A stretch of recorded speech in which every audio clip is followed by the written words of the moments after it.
Nice weather again today. A lot of people preparing for the long weekend as well. And what's going on today? I thought it was kind of interesting reading this one actually, because before you've read a lot of news and opinions how people say when you fly a drone, it 100% scares an animal or a wildlife, so you should stay like 30 meters away from it and all that. So this one was kind of interesting where people had issues with something like wolves in an area, and they tried to use a drone at first to scare it away, but it didn't really care. This one says, U.S. Fish and Wildlife Service tests using drones to scare wolves away from cattle. Wolves have been a thorn in the side of cattle producers for years. As drones find more use in agriculture, wildlife officials in Oregon are putting the technology to good use. The problem has been so bad in the beaver state last year, USDA authorized $100,000 for fencing and surveillance technology. Officials now are testing the use of drones to scare wolves away from grazing cattle. Paul Wolf with USDA's Wildlife Service says he was not sure what to expect at first, and the tactic ended up taking an unexpected turn. So read this in terms of the quote and what happened initially. It says, lo and behold, the first wolf that we encountered, the pilot flew the drone over to the wolf, and the wolf started to play bow and want to jump at the drone and play with it.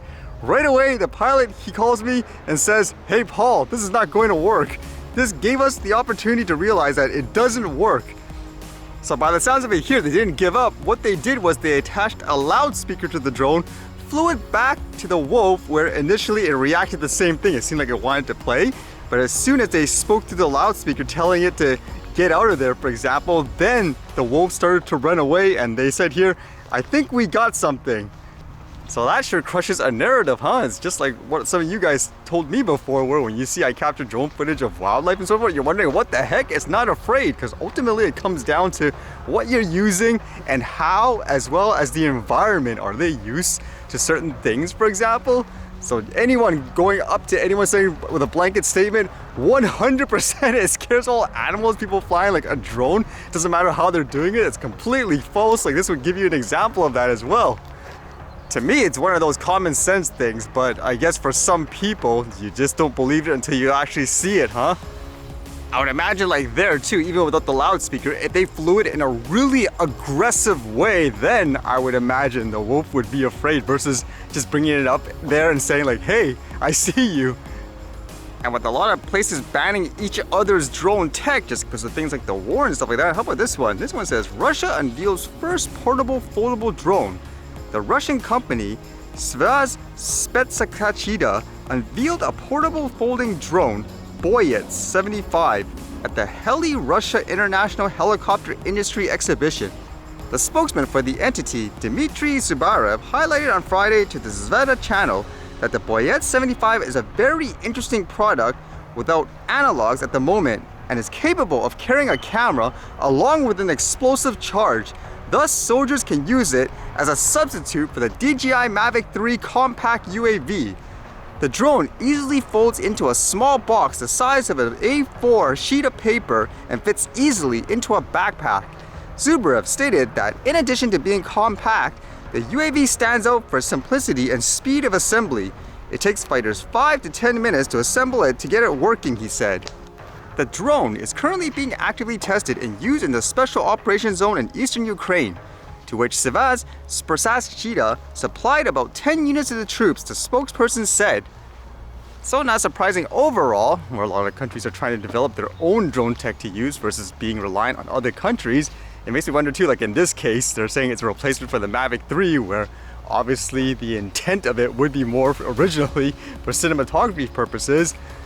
For companies that say, oh, we don't know or we don't condone people buying our products like for these usage and so forth, it makes me wonder if the market now will be flooded, like there'll be stocks of it everywhere if people stop buying it for, let's just say, war purposes, like unintentionally.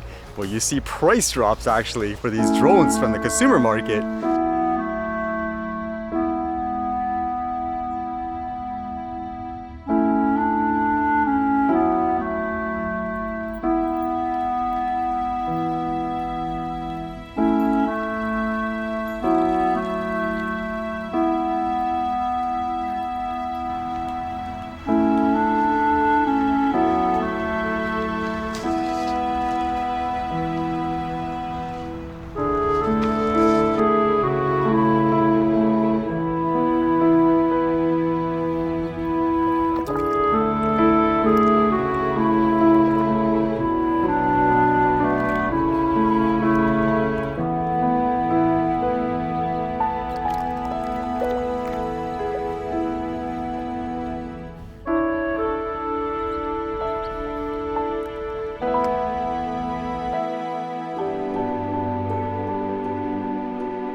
Alright, see you guys later.